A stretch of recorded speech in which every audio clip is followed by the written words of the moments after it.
नमस्कार दोस्तों, आज का जो टॉपिक है हमारा मेल ऑडियंस के लिए काफ़ी ज़्यादा इम्पॉर्टेंट है और ये कुछ ऐसी बातें हैं जो हर मेल को जानना काफ़ी ज़्यादा ज़रूरी है। तो वीडियो के अंत तक बने रहें। दोस्तों, जब भी बात आती है स्क्रोटल स्वेलिंग की, हमारे प्राइवेट पार्ट, मेल में स्पेशली जो प्राइवेट पार्ट होता है वहाँ पर एक पाउच जैसी संरचना पाई जाती है जिसके अंदर टेस्टिस पाए जाते हैं, जहाँ पर हमारे मेन स्पर्म्स का फॉर्मेशन होता है, जिससे हमारी नेक्स्ट जनरेशन बढ़ने का काम हो पाता है।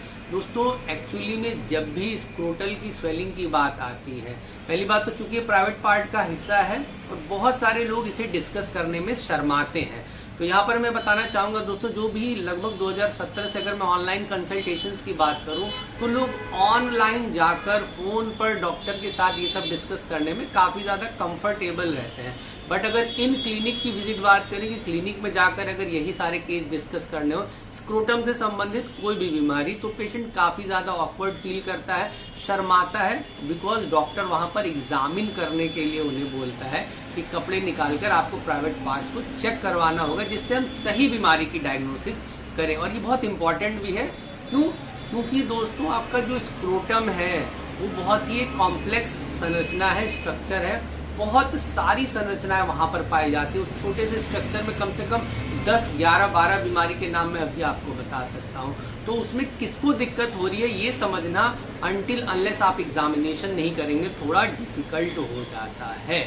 आप खुद चाहें तो आप अल्ट्रासाउंड कराकर एग्जैक्ट डायग्नोसिस बना सकते हैं। टेस्टिस या स्क्रोटम वाले एरिया का स्क्रोटल यूएसजी अल्ट्रासाउंड भी होता है, जिसे आप किसी भी अच्छी पैथोलॉजी पर जाकर करा सकते हैं और एक्चुअल बीमारी का नाम समझ सकते हैं कि आपको वेरिकोसील हुआ है, अर्थात वहां पर पतली पतली नसों जैसी संरचनाएं होती हैं, उसमें सूजन है, या आपके एग्जैक्टली टेस्टिस में सूजन है, जो छोटी बॉल जैसी संरचनाएं आपके स्क्रोटम में पाई जाती हैं, उसे टेस्टिस कहते हैं। ऑर्काइटिस नाम का इन्फेक्शन, जो कि वायरल इन्फेक्शन होता है, बहुत ही कॉमन देखा गया है। इसी तरह बैक्टीरियल इन्फेक्शन के चलते भी हो सकता है, जिसमें ट्यूबरकुलर टेस्टिस, दोस्तों जी हाँ, टेस्टिस में भी टीबी होने की संभावनाएं होती है। रेयरेस्ट केस है बट हो सकता है। उसके अलावा बहुत सारी बीमारियां, हार्ट से अगर कोई पेशेंट किसी बीमारी से ग्रसित है, 45-50 का पेशेंट, तो उसके स्क्रोटम में स्वेलिंग आ सकती है। एक यंग एज का बच्चा जो साइकिल चलाता है या स्पोर्ट्स खेलता है, अचानक से चोट लगी, उसकी वजह से भी वहां पर इडिमा हो सकता है, स्वेलिंग आ सकती है।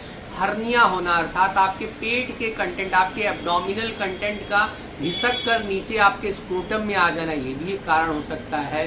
स्क्रोटम में पानी जमा हो जाना, हाइड्रोसील होना, ये भी एक कारण हो सकता है। तो इतनी कॉम्प्लेक्स संरचना है। एक ही घर में, उदाहरण के रूप में आप समझ सकते हैं, एक ही घर में बहुत सारे लोग रहते हैं, बट उस घर में अगर किसी को भी दिक्कत होती है तो वो पूरा का पूरा जो घर है वो स्वेल हो जाता है। तो आप ऐसे अंदाजे किसी से रैंडम जाके स्वेलिंग की दवा लेकर चले आएंगे तो आप लगभग कई महीनों तक गलत दवा करेंगे। इससे बेहतर है कि आप किसी डॉक्टर के पास जाएं, कंसल्ट करें, वहां पे अपना एग्जामिनेशन करवाएं और एग्जामिनेशन की बिहाफ पर दवा शुरू करें। अगर तब भी शर्म आती है तो आप अल्ट्रासाउंड करवा सकते हैं किसी लैब में जाकर और उस रिपोर्ट्स को ले जाकर डॉक्टर को दिखाएं। डॉक्टर उस बेसिस पर आपका ट्रीटमेंट करेगा। यहाँ पर हम लोग कुछ केस, एक ऐसी दवा की चर्चा करने जा रहे हैं, कॉम्प्लेक्स दवा, जो कि आपके टेस्टिकुलर स्वेलिंग, अर्थात आपके स्क्रोटम के अंदर जो छोटी सी बॉल या कंचे जैसी जो संरचना होती है, अगर उसमें स्वतः बहुत ही ज्यादा स्टोनी हार्डनेस और वो बड़ी हो गई है, उसके लिए इस वीडियो में मैं कुछ दवाएं बता रहा हूँ और बहुत ही स्पेसिफिक मेडिसिन है जो आपको मैक्सिमम केस में बहुत अच्छा रिजल्ट देंगे। अगर आपके टेस्टिस में दोस्तों स्वेलिंग आ रखी है और ये स्वेलिंग अचानक से आई है, अर्थात आज आप सो रहे थे, बैठे थे और 1-2 दिन के बाद आप देखते हैं अचानक से आपका स्क्रोटम अच्छा खासा स्वेल हो गया है, दोस्तों बिना सोचे समझे एकोनाइट 1M एक डोज जरूर खाएं। अगर दर्द नहीं है, छूने पर दर्द, टेंडरनेस नहीं है, तो आप 1 हफ्ते तक वेट कर सकते हो और एकोनाइट 1M अकेले एक खुराक ही 1 हफ्ते में आपकी स्वेलिंग को कम करने की काबिलियत रखती है। अगर टेंडरनेस बहुत ज्यादा है, दर्द बहुत ज्यादा है और आपके टेस्टिस में ही है, आप ये बात समझ पा रहे हैं, तो आपको 2 दवाएं, रोडोडेंड्रॉन और क्लेमैटिस नाम की दवा 200 पोटेंसी में 5 मिनट के गैप पर 2 से 4 ड्रॉप सीधे जबान पर ले लेनी है। आप देखेंगे दर्द के साथ जो स्वेलिंग आपके अंडकोश के अंदर पाई जाने वाली टेस्टिस या बॉल में हो रही थी, वो धीरे धीरे करके छोटी हो जाएगी। और अगर आपको काफी दिन से स्वेलिंग है, ना किसी तरह का दर्द है, ना छूने पर टेंडरनेस महसूस होती है, ना दर्द महसूस होता है, तो आप कैलकेरिया फ्लोर और स्पॉन्जिया नाम की दवा दोनों को 200 पोटेंसी में फिर से 5 मिनट के गैप पर 2 से 3 ड्रॉप सीधे जबान पर सुबह शाम कुछ महीने सेवन आपको करना पड़ेगा अगर आपको काफी समय से स्वेलिंग बनी हुई थी। और स्पेसिफिकली अगर दोस्तों अगर आपको इंजरी हुई थी तो आपको पता है अर्निका मोंटेना 1M नाम की दवा 15 दिन में एक बार रिपीट करें। अगर इंजरी के बाद आपके टेस्टिस में स्वेलिंग आ गई है तो ये आपको काफी अच्छा रिजल्ट दे देगी।